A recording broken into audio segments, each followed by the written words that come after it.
Hello student, आपका स्वागत है आपके अपने यूट्यूब चैनल में। आज हम यहाँ पर आपको बताने वाले हैं परसेंटेज से रिलेटेड कुछ ऐसे महत्वपूर्ण प्रश्न जो आपके किसी भी कॉम्पिटेटिव एग्जाम्स के लिए बहुत ही महत्वपूर्ण होने वाले हैं। आपको बता दें कि यहाँ पर हम परसेंटेज से रिलेटेड जो प्रश्न बताएंगे, आशा करते हैं कि इससे बाहर आपसे कोई भी एग्जाम में नहीं पूछेगा, क्योंकि हम परसेंटेज के सभी मिक्स प्रश्नों को लेकर आए हैं और आपको यहाँ पर हम 0 से हीरो तक परसेंटेज के सवालों को बताएंगे। यहाँ पे हम आपको मॉडरेट भी बताएंगे, इजी भी, और कुछ हार्ड सवालों को लेकर भी आएंगे। सबसे पहले आपको बता दें कि अगर आप हमारे इस वीडियो में शुरू से अंत तक लगे रहते हैं तो आप अवश्य इससे बहुत कुछ सीखेंगे। सबसे पहले हम बेसिक से बताएंगे कि परसेंटेज होता क्या है और परसेंटेज से रिलेटेड सवाल कैसे आपके किसी भी कॉम्पिटेटिव एग्जाम में पूछे जाते हैं। तो चलिए लेकर चलते हैं आपको टॉपिक की तरफ। देखिए, आपको बता दें, सबसे पहले आप जानते होंगे कि परसेंटेज का जो हिंदी होता है वो होता है प्रतिशत। यानी परसेंटेज का मतलब होता है प्रतिशत। यानी कि आपको बता दें, अगर आपसे पूछता है कि 5% का मतलब क्या होता है, तो देखिए 5% का मतलब प्रतिशत, यानी 100 में कितना। यानी देखिए आपको बता दें, जैसे आप दे रहा है 5%, या लिख दे यहाँ पे 5%। तो देखिए इसका मतलब होता है कि 5% यानी 100 में कितना हिस्सा, यानी कि 5% यानी कि 100 में 5 हिस्सा। दे दे यहाँ पे 2% यानी कि 100 में 2 हिस्सा, यानी 5% यानी कि 5/100, यानी कि 5/100। आप 5% को 5/100 भी लिख सकते हैं, 2% को 2/100 भी लिख सकते हैं। आप इजीली इसी तरह से लिखेंगे। और आपको बता दें कि देखिए, सबसे पहले परसेंटेज पढ़ने से पहले हमको ये जानना जरूरी होता है कि कितना परसेंटेज मान कितना होता है। तो आपको बता दें कि कुछ खास इसमें जो वैल्यू होते हैं वो आपको याद करना होता है, और ये बहुत इजी तरीके से आप याद कर लेंगे। जैसे मान के चलिए, जो ज्यादातर जो सवाल पूछे जाते हैं वो करीब 5%, 10%, 25%, 12.5%, इसी से रिलेटेड सवालों को अधिकतर पूछा जाता है। आपको बता दें, किसी भी एग्जाम में जैसे दे दिया रहता है कि मान के चलिए कि जो राम का आय है वो श्याम के आय से 20% ज्यादा है, तो श्याम का आय राम के आय से कितने परसेंट कम है, ऐसे प्रश्न पूछा जाता है। सबसे पहले आपको बता दें कि यहाँ पे हम बताएंगे कि परसेंटेज का जो मेन वैल्यू है वो हम कैसे, मतलब कुछ खास वैल्यू को, कौन कौन से वैल्यू को याद करें। देखिए यहाँ पे हम बता रहे हैं आपको, जैसे मान के चलिए मेन होता है 5%, फिर 10%, फिर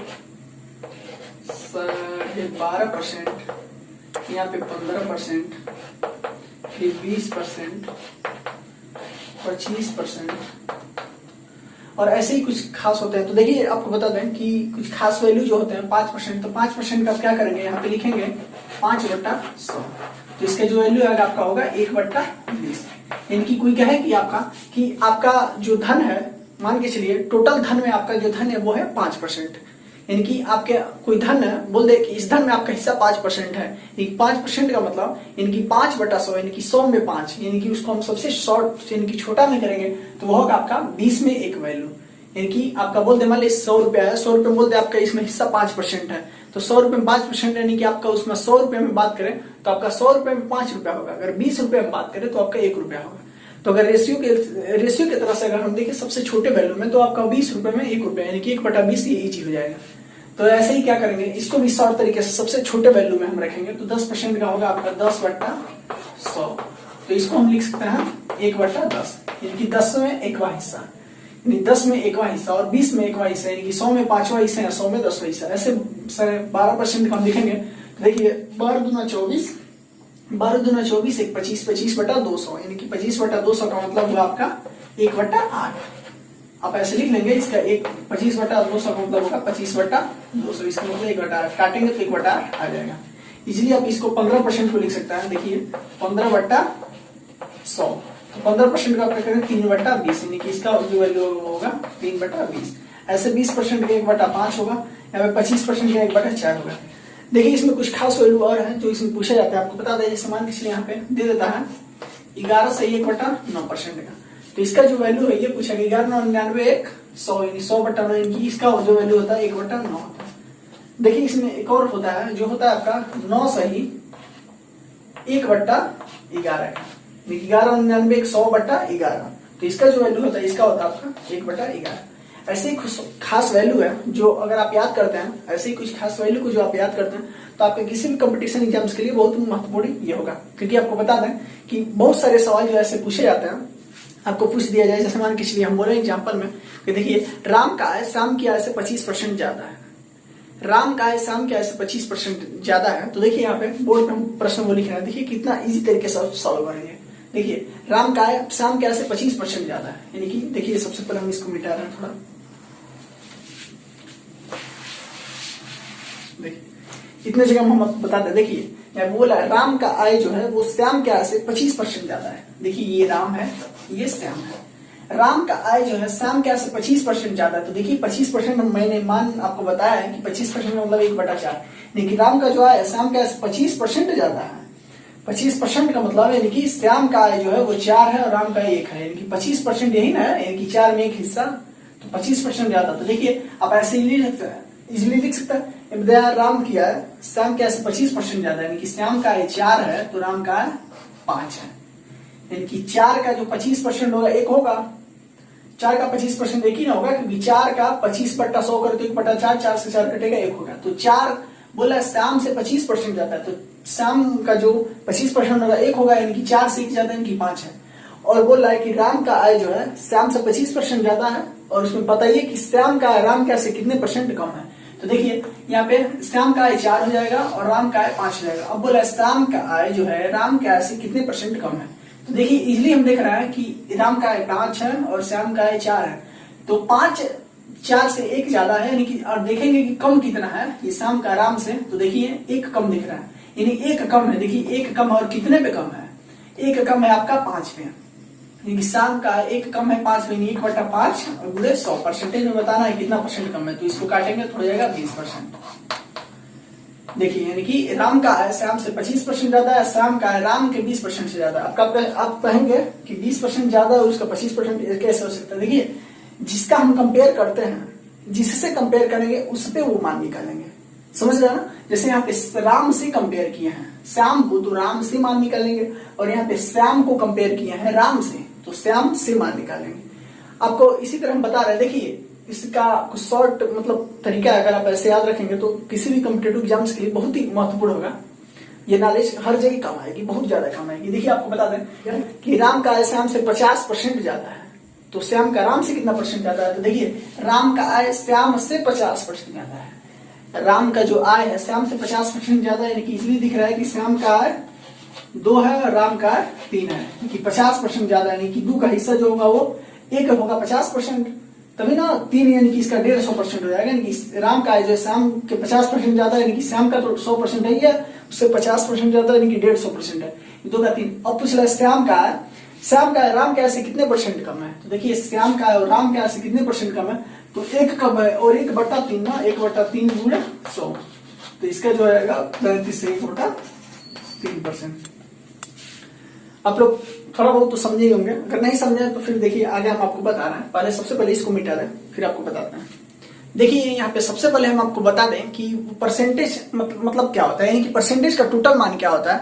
तो देखिए यहाँ पे मान के चलिए किसी भी वस्तु का बता दें अपना का 100% होता है, यानी कि किसी भी वस्तु का खुद जो होता है वो 100% होता है। जैसे मान के चलिए राम के पास 10 रुपया है, श्याम के पास 15 रुपया है, तो ये कह सकता है कि राम के पास जो है खुद का 100% है, खुद का जो 100% है ये राम के पास है, और 15 रुपए जो है श्याम के पास ही खुद का 100% है।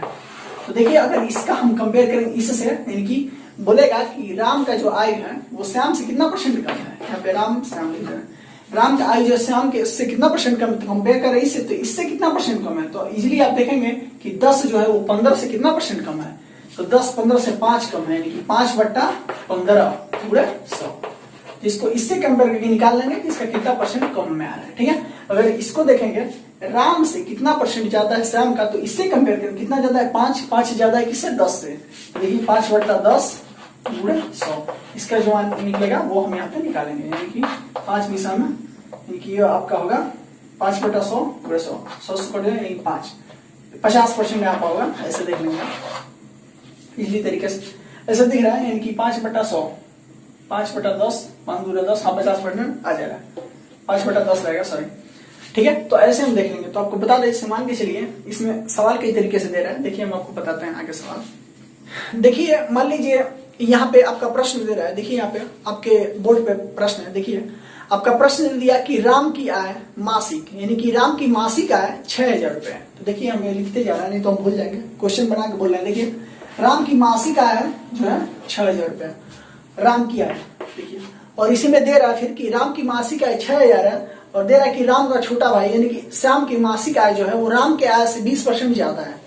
तो देखिए ये श्याम की यहाँ के मासिक आय, इसको कैसे निकालेंगे, बोला कि राम के आय से उसके यानी कि बड़े भाई से 20% ज्यादा है, यानी कि 6000 है, 6000 का 20% ज्यादा है, यानी कि 120% आप निकाल सकते हैं। आप लोग समझ रहे होंगे, यानी कि 6000 इसका 20% ज्यादा, यानी कि खुद का तो 100% इसका है ही है, यानी कि 20% उसके आय से, यानी कि बड़े भाई के आय से 20% ज्यादा है, यानी कि 6000 का 120% क्या होगा, 12 6 72, 0 से 0 1 0 से 1 0, यानी कि आपका हो जाएगा ये 7200 रुपया, यानी कि इसका जो आय है वो 7200 है। आप इजिली दोनों का आय फाइंड कर गए। अब ये बोलेगा राम अपने आय का, देखिए राम अपने आय का 40% हिस्सा खर्च करता है, और श्याम अपने आय का, यानी कि उसका छोटा भाई जो है श्याम अपने आय का 50% हिस्सा खर्च करता है। तो देखिए 6000 का 40% हिस्सा खर्च जब कर देगा तो इसका टोटल जो बचेगा वो बचेगा, 6 का 40% खर्च कर दिया तो खुद का तो 100% होगा ना, तो 40% खर्च कर दिया तो इसका टोटल का 60% बचा, तो 6000 का 60% जो है उसका होगा 3600, यानी कि जो राम का है बच रहा है वो 3600 बच रहा है, टोटल सेविंग जो 3600 है। और यहाँ पे श्याम का सेविंग देखेंगे तो देखिए वो क्या किया, वो 40% खर्च कर रहा है अपने आय का, मासिक आय का, और ये 50% खर्च कर रहा है, तो 72 का 50% हम निकाल दे तो टोटल का 100% होगा, यानी कि 72 का 50% निकाल दे तो 72 का 50% बचा, और 72 का 50% यानी कि 72 का 50 में गुणा करेंगे, यानी 7200 गुणे 50/100, तो इसका क्या मान होगा, तो देखिए यहाँ पे 7200 गुणे 50/100, तीसरी 2 0 से 1 0 1 0 कट जाएगा, 72 बचे कितना होगा, 7 5 35 7 5 35 2 5 10, यानी कि इसका होगा 360, यानी कि 3600 रुपया, इसका भी बचा 3600 रुपया। देखिए यहाँ पे 3600 रुपये बचा ना, 2 5 10 और 7 5 35 7 10, हाँ ठीक है 3600 रुपये। तो देखिए अब पूछ रहा है कि राम का आय श्याम से कितना ज्यादा बचा है, यानी कि या पूछ दे कि मतलब राम और श्याम का आय में अंतर क्या है, या ये भी दे सकता है कि राम का आय कितना बचा और श्याम का आय कितना बचा, या भी दे सकता है कि राम का आय श्याम से कितना ज्यादा सेविंग बचा है। ठीक है, तो आपको बता दें कि दोनों का 3600 आ गया, यानी कि दोनों का जो आय जो बचा है, जो बचत आय है वो दोनों का बराबर है। या पूछ दे राम और श्याम का जो बचत आय कितना है, तो दोनों का 3600 ये आपका आंसर हो जाएगा। ठीक है, आशा करता है आप लोग बहुत अच्छे तरीके से समझते होंगे। फिर चलिए हम आपको क्रम से यहाँ पे क्वेश्चन बताने वाले हैं, जो विभिन्न टाइप का क्वेश्चन होगा, जो आपके किसी भी एग्जाम के लिए बहुत महत्वपूर्ण होगा, और पिछले वर्षों में रेलवे या बैंकिंग या एसएससी या पुलिस के एग्जाम में ऐसे ऐसे क्वेश्चन पूछे गए, जो क्वेश्चन हम आपको आगे बताने वाले हैं। आपके स्क्रीन पे प्रश्न है, देखिए यहाँ पे पहला प्रश्न है, चलिए पहला सम आपको बताते हैं। पहला प्रश्न है स्क्रीन पे, किसी शहर की जनसंख्या 800 है तथा इसमें प्रति वर्ष 5% की वृद्धि हो रही है, तो 2 वर्षों बाद जनसंख्या क्या होगी। तो पहले आपको हम बेसिक से बताएंगे, फिर आपको इसे बहुत इजीली शॉर्ट ट्रिक से बताने वाले हैं। तो देखिए यहाँ पे दिया किसी शहर की जनसंख्या जो है वो 800 है, देखिए 800 है ये जनसंख्या है। ठीक है, थोड़ा फास्ट में बताना है। देखिए 800 इसकी जनसंख्या बोला कि पर साल जो है ये 5% बढ़ रही है, 5% जनसंख्या बढ़ रही है, 2 वर्ष बाद जनसंख्या क्या होगी। देखिए 800 है, अगले साल 5% बढ़ जाएगी, यानी कि खुद का 100% में तो 105% निकालेंगे। आप चाहें तो 800 का 105% निकाल लें, यानी कि 1 साल में आपका बढ़ा हुआ जनसंख्या होगा, फिर उसका आप यानी कि 805 होगा, उसका फिर 105% निकाल लें, वैसे जनसंख्या बढ़ेगा। आप सोच रहे होंगे कि इसका 5 गुना 10% निकाले तो बढ़ जाएगा, नहीं है। आपको बता रहे हैं कि आप जब CISI पढ़ेंगे तो उसमें पता चल जाएगा। देखिए 800 से 5% जो जनसंख्या बढ़ेगी, यानी कि 800 से 5% आपका होगा लगभग 840, तो फिर जो 5% जनसंख्या बढ़ेगी पर साल बढ़ रही है, तो फिर जो 5% जनसंख्या बढ़ेगी वो 840 लोगों की बढ़ेगी, न कि 800 लोगों की। देखिए इसे हम इसलिए पहले ऐसे करेंगे, मान लीजिए 800 का 5%, फिर 840 होगा तो 840 का 5%, तो इस तरह ना लगा कि हम आपको डायरेक्ट ज्यादा टाइम न लेते हुए शॉर्ट ट्रिक्स में बताते हैं। देखिए 800 इसमें जनसंख्या है, पर साल 5% बढ़ रही है, तो देखिए आपको हम बताया है कि जो परसेंटेज हम लोग पढ़ रहे हैं उसको अगर ऐसे याद करें, जैसे 5% बढ़ रही है, यानी कि 5% बढ़ रही है मतलब कितना बढ़ रही है, तो 5% का मतलब जो होता है भिन्न इसका मान 1/20, यानी कि टोटल का उसका 20 है, यानी कि 20 है और उसका 1 बढ़ रहा है, यानी 21 हो रहा है। तो आप इजिली इसको ऐसे लिख सकते हैं, मान लीजिए जनसंख्या जो आ जाए तो 20 है और 1 साल में 21 बढ़ जा रहा है। आप लिख सकते हैं कि नहीं लिख सकते हैं, लिख सकते हैं इजिली। देखिए यहाँ पे यानी कि आज जनसंख्या जो 20 है, देखिए अभी रेशियो में लिख रहे हैं, तो 20 है 21 बढ़ रहा है, यानी कि 1 बढ़ रहा है 1 साल में। फिर यहाँ पे बोला कि फिर 20 से 21 हो रहा है, फिर दूसरे साल भी वही हो रहा है, यानी कि 5% बढ़ रहा है, यानी कि 20 है तो 5% बढ़ रहा है 21 हो रहा है। फिर वही नीचे लिखेंगे यहाँ पे 20 से फिर 21 हो रहा है, फिर दूसरे साल 5% बढ़ रहा है 20 से 21 हो रहा है। अब आप ऐसे सवाल को क्या करेंगे, आप देखिए अगर ये तो मान लीजिए 2 साल का पूछ रहा है, अगर आपसे पूछ 10 साल का भी, जैसे मान के चलिए 5% पर साल बढ़ रहा है, आज जनसंख्या 800 है तो 10 साल बाद बताइए, तो आप इजिली इसे क्या कर सकते हैं, ऐसा लगाने के लिए 20 से 21, 20 से 21, 20 से 10 बार कर सकते हैं, उसको मल्टीपल कर सकते हैं। देखिए यहाँ पे ये अब का जनसंख्या का मल्टीपल करेंगे, 20 20 में 400, यानी कि आज का जनसंख्या 400 है, और 21 पूरे 21 यानी 441। देखिए जब 2 साल कंटिन्यू बढ़ रहा है तो उसको ऐसे लगा सकते हैं कि 400 आज जनसंख्या है और बढ़ के 441 हो गया। ये आपके लगाने से आ रहा है, लेकिन यहाँ पे क्या कर रहा है, प्रश्न में बोल रहा है कि आज जनसंख्या 800 है, 400 ना है, 800 आज जनसंख्या इसका। तो देखिए 400 यहाँ पे मान है और यहाँ पे दे रहा है कि 400 नहीं 800, यानी कि इसके गुणे 2 में दिया है जनसंख्या। तो इसका 2 साल बाद देखेंगे तो वो जो आपका आएगा ये भी तो इसके 2 गुणे में आएगा ना, तो 441 और 2 से गुणा करेंगे तो इसका होगा 882। 882 आपका सही उत्तर हो जाएगा। ठीक है, तो फिर चलता है नेक्स्ट प्रश्न पे। देखिए यहाँ पे अगला प्रश्न जो दिया है, देखिए यहाँ पे दिया है किसी चुनाव में 2 उम्मीदवार थे जिसमें जीतने वाला उम्मीदवार 54% मत प्राप्त करके 640 मतों से चुनाव जीत गया। चुनाव में कुल कितने मत पड़े थे? फिर देखिए आगे रिपीट करते हैं। यहाँ पे दिया कि किसी चुनाव में मात्र 2 उम्मीदवार थे। देखिए मान के चलिए यहाँ पे एक ये उम्मीदवार है, ठीक है, और एक ये उम्मीदवार है, ठीक है, ऐसे हमने बना लिया, ठीक है। और यहाँ पे दे रहा है कि चुनाव में जीतने वाला उम्मीदवार 54% मत प्राप्त करता है। देखिए तो इनको 54% मत प्राप्त हो गया, और बोल रहा है कि ये हारने वाले उम्मीदवार से 640 मतों से विजयी हुए। यानी कि देखिए आपको बताएं कि पहले टोटल का कोई भी जनसंख्या हो या टोटल का मनी हो या कुछ भी हो, संख्या जो है एक नंबर है वो टोटल का 100% होता है। जब उसको हम किसी से कंपेयर करते हैं तो उसको टोटल का 100% मानते हैं। तो देखिए जो टोटल जो वोट पड़ा वो टोटल का तो 100% होगा ही, तो टोटल का 100% जब वोट होगा तो यहाँ पे बोल रहा है कि पहले जो प्रत्याशी हैं वो 54% वोट पाए और दूसरे से 640। तो आप इजीली देख रहे हैं, तो जब इसमें से 54% ये पाएगा तो वो तो हारने वाला है, तो इससे कम पाएंगे। तो देखिए 100 में से 54 घटाएंगे तो इनका हो जाएगा 46, इनकी ये 46% वोट पाए। और दे रहा है कि यहाँ पे 54% तो वो जीतने वाला प्रत्याशी जो पा रहा है 54% वोट पा रहा है, और यहाँ पे इजिली ये आप समझ जा रहे हैं कि कहा दे रहा है कि यानी कि 46% ये पा रहा है, और दोनों का जो डिफरेंट दिया है यहाँ पे वो दिया आपका 640, यानी कि 640 मतों से ये विजयी हो रहा है। ठीक है, ठीक है। तो यहाँ पे देखिए 640 दे रहा है, और इन दोनों का डिफरेंस तो है वो देखेंगे आपका, तो 54 और 46 और 54 का जो डिफरेंट है वो है 8%, यानी कि इसलिए आपको दिख रहा है यहाँ पे 8% बराबर है 640। तो 1% का मान आ जाएगा आपका 1% का मान 80 आ जाएगा। और यहाँ पे आपसे पूछ रहा है कि चुनाव जीत गया, चुनाव में कुल कितने मत पड़े हैं। तो देखिए कितने मत पड़ गए, टोटल मैंने 100% मत माना है। 100% कोई भी अपने संख्या का 100% होता, तो 100% मत जब पड़ेगा तो 1% बराबर 80 आ रहा है, तो 100% बराबर आपका आएगा यहाँ पे 80 100, यानी कि 8000। टोटल जो मत पड़ रहा है वो चुनाव में 8000 पड़ रहा है। 8000 आपका सही आंसर हो जाएगा। फिर चलता है नेक्स्ट प्रश्न पर। यहाँ पे अगला प्रश्न है, अगला और तीसरा प्रश्न है आपकी स्क्रीन पे। देखिए इसको हम थोड़ा फास्ट में बताते हैं क्योंकि इससे रिलेटेड हम पहले आपको प्रश्न बताएं। देखिए यहाँ पे दिया है मोहन अपने आय का 20% भोजन पे खर्च करता है।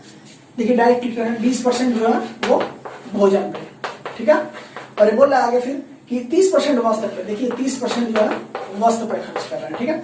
और फिर बोला कि 15% शिक्षा पे, 15% जो है ये शिक्षा पे खर्च कर रहा है, ठीक है। और बोला 700 रुपये बचाता है। तो देखिए यहाँ पे टोटल का 100% इसका जो होगा आय होगा, ठीक है।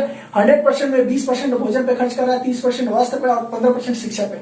इनके 100% में से तीनों को ऐड करके हम घटा लेंगे, तो तीनों को ऐड करेंगे 20 30 50 10 60 65% हो रहा है, ठीक है। 100% है, 100 से 65% घटाएंगे बचेगा आपका 35%। और 35% उसके बाद बोला कि इतना खर्च करने के बाद वो मासिक जो है वो आपका 700 रुपये बचा रहा है, यानी कि 35% बराबर 700 आपका इजिली ऐसे हो जाएगा।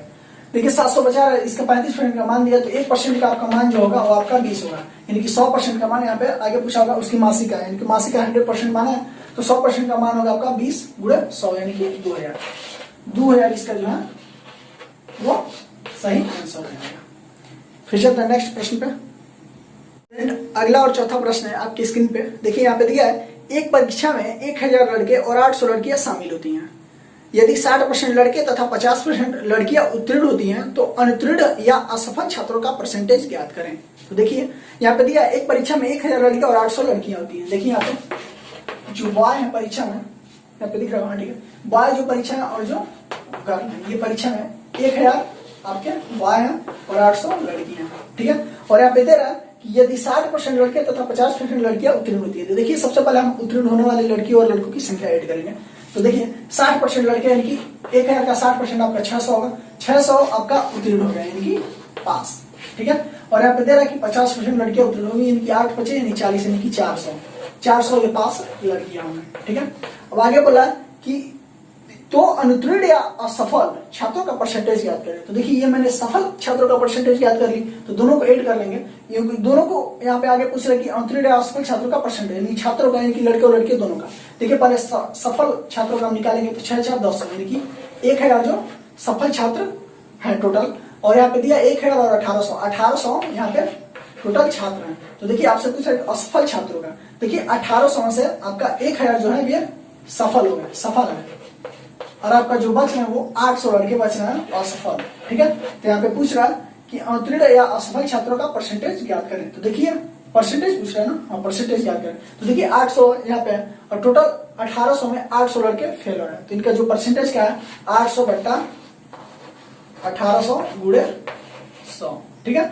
तो 2 जीरो से 2 जीरो, 800 बट्टा 18, तो 18 से आप काटेंगे, 18 चौका 72, ठीक है। फिर 8 बचेगा, फिर 18 चौका 72, नहीं 4 पॉइंट कुछ आएगा, ठीक है। अगर परसेंटेज में आपसे पूछे तो लग रहा है इस क्वेश्चन में परसेंटेज में नहीं पूछ रहा, केवल पूछता होगा कि अनुत्तीर्ण या असफल छात्रों का संख्या ज्ञात करें। तो आपका टोटल 800 होगा। आपका अगर ऐसे ही पूछेगा टोटल 800 आपका संख्या होगा, क्योंकि परसेंटेज अगर पूछता तो उसका एग्जैक्ट आंसर आता। कुछ भी पूछे आप इजिली इस तरीके से सॉल्व कर सकते हैं। फिर चलते हैं नेक्स्ट प्रश्न पे। तो देखिए स्टूडेंट्स यहाँ पे आपका 5वां प्रश्न दिया स्क्रीन पे। देखिए स्क्रीन पे दिया आपका, देखिए 3 संख्या में पहली तथा दूसरी संख्या से तीसरी संख्या क्रमशः 30% तथा 37% कम है। देखिए यहाँ पे एक बार और क्वेश्चन रिपीट करा, 3 संख्याओं में पहली तथा दूसरी संख्या तीसरी संख्या से क्रमशः 30% और 37% कम है।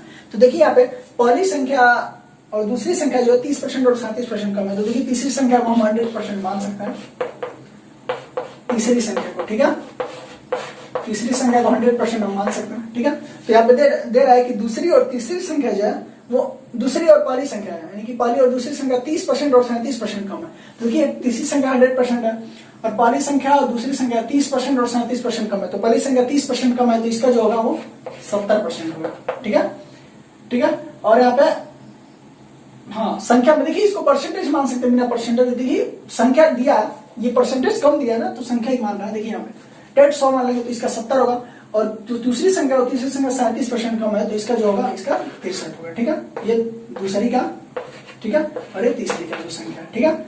इसका 100 है, इसका 70, इसका 63। अब बोला आगे कि दूसरी संख्या पहली की तुलना में कितना कम है। दूसरी संख्या जो है, ये दूसरी संख्या ये पहली की तुलना में कितना है, ये पहले है, देखिए ये तीसरी है ना, तीसरी से कम, ये पहली और ये दूसरी।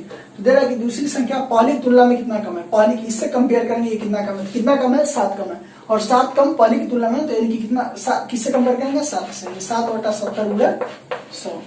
तो इसका जो सही आंसर होगा आपका 10% आपका सही आंसर हो जाएगा। फिर देखते हैं आगे फिर प्रश्न। देखिए अगला जो प्रश्न है 6वां प्रश्न, वो आपके लिए बहुत महत्वपूर्ण प्रश्न है। देखिए यहाँ पे दिया है, एक परीक्षा में किसी प्रत्याशी ने 30% अंक प्राप्त किए और वह 6 अंकों से फेल हो गया। अन्य प्रत्याशी ने 40% अंक प्राप्त किए और वह पास होने वाले न्यूनतम अंकों में से 6 अंक अधिक प्राप्त किए। अधिकतम अंक बताइए। तो देखिए यहाँ पे आप समझ रहे हैं कि एक परीक्षा में किसी प्रत्याशी ने 300 अंक प्राप्त किया और वह 6 अंकों से फेल हो गया। तो देखिए 300 अंक प्राप्त किया और 6 अंकों से फेल हो गया, यानी कि आप इजिली समझ रहे हैं कि 300 अंक है, 300 अंक प्राप्त कर रहा है, तो इसमें अगर 30% दिया, 30% अंक प्राप्त किया और 6 अंकों से फेल हो गया। देखिए 30% अंक में अगर 6% हम अंक जोड़े तो वो पास के बराबर आ जाएगा।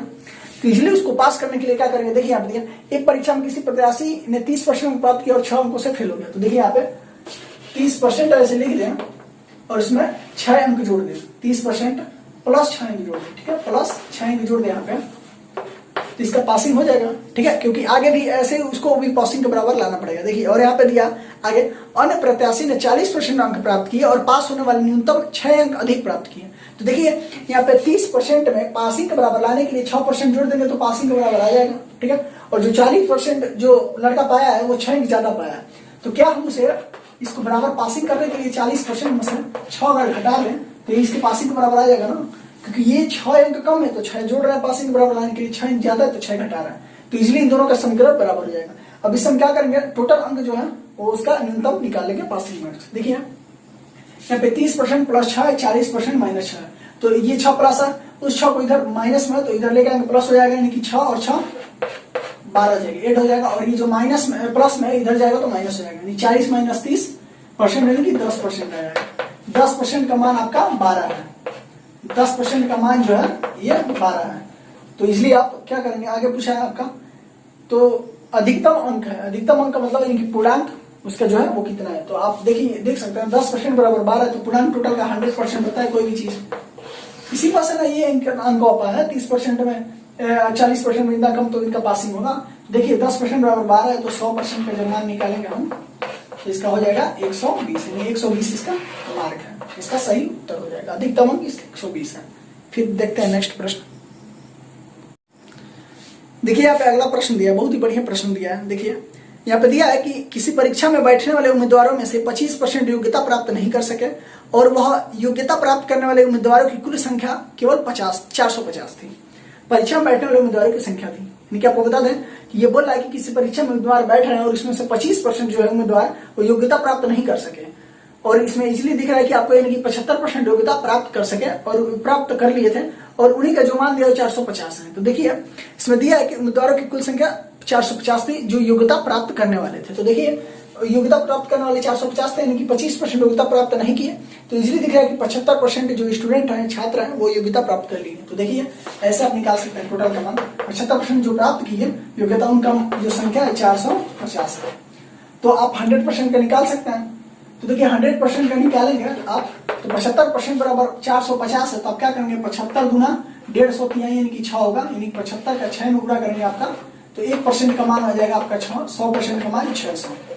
अब इसमें पूछ क्या रहा, आपका इसमें पूछ रहा तो परीक्षा बैठने वाले उम्मीदवारों की संख्या थी। तो देखिए इजिली आप यानी कि 100% का वैल्यू पूछा है, तो 100% का वैल्यू जो 600, ये 600 लड़के परीक्षा में बैठ गए, 25% योग्यता प्राप्त नहीं किए, जिनका मान हो जाएगा आपका 25 छके कितना होगा 150, यानी कि 150 प्राप्त योग्यता, 150 की संख्या जो है योग्यता प्राप्त नहीं कर सकी, और 450 यानी कि 450 बच भी रहा है, यानी कि आपका 75% जो योग्यता जो है प्राप्त कर सके।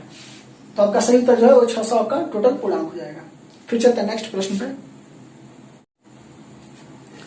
तो देखिए यहाँ पे अगला प्रश्न दिया आपका, देखिए अगला प्रश्न दिया है, एक कर्मचारी का भत्ता उसके मूल वेतन का 165% है, यदि उसे कुल वेतन 11,925 रुपए मिलता है तो उसका मूल वेतन क्या है। देखिए ध्यान से देखिए, एक कर्मचारी का भत्ता उसके मूल वेतन का 165% है, यानी कोई कर्मचारी है वो अपना कुछ मूल वेतन पाता है और उस पर कुछ भत्ता पाता है, तो भत्ता जो है उसका मूल वेतन का 165%। तो देखिए आपकी यानी कि उसका जो मूल वेतन है, मूल वेतन उसका 100% है, 100%, और जो भत्ता पा रहा है उसका 165% पा रहा है, यानी कि 165% उसका भत्ता पा रहा है। ठीक है, ये मूल वेतन है, मूल वेतन, और ये भत्ता है, इसका भत्ता 165%। बोल रहा है कि उसे कुल वेतन 11,925 रुपए मिल रहा है, यानी कि आप इजिली देख सकते हैं 100% और 165% को ऐड करेंगे तो इसका आ जाएगा 265%, और इसका मान दिया आपका 11,925 रुपए। तो पूछ रहे आपका तो उसका मूल वेतन कितना है, तो मूल वेतन तो 100% है, तो देखिए 265% का इतना वैल्यू दिया है, तो 100% का वैल्यू निकालेंगे तो 265 से ये काटेंगे, और 265 से काटने के लिए क्या करेंगे हम, पहले 5 से काटेंगे, 5 में 25, 5 या 15, यहाँ पे 5 2 9 10, ठीक है, 5 या 15, 3 32, 5 6 4 40, 5 8 40, ठीक है, और 2 5 25, ये मान आएगा।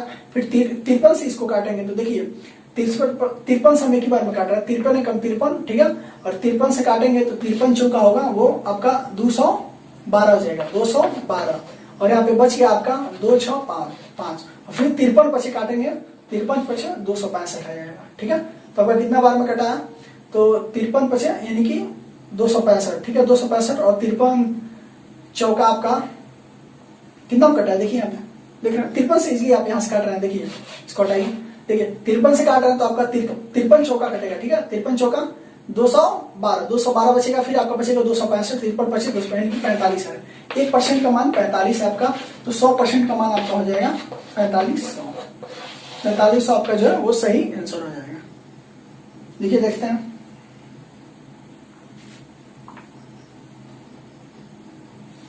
हाँ 4500 आपका सही आंसर है। तो स्टूडेंट्स आज तक के लिए इतना ही, अब मिलेंगे आपसे नेक्स्ट वीडियो में और ऐसे ही नए नए शॉर्ट ट्रिक्स और नए नए चैप्टर के साथ। और आपको कोशिश करेंगे कि बहुत अच्छे मेथड और बहुत अच्छे तरीके के साथ हम यहाँ पे आपको क्वेश्चन सॉल्व कराएं। आशा करता है कि आपको ये वीडियो बहुत अच्छा लगा होगा। अगर आपने अभी तक हमारे चैनल को सब्सक्राइब नहीं किया तो प्लीज सब्सक्राइब करें, लाइक करें मेरे वीडियो को और अपने दोस्तों तक शेयर करें। तो फ्रेंड्स, आज तक के लिए इतना ही, फिर मिलेंगे नेक्स्ट वीडियो में। Thanks for watching.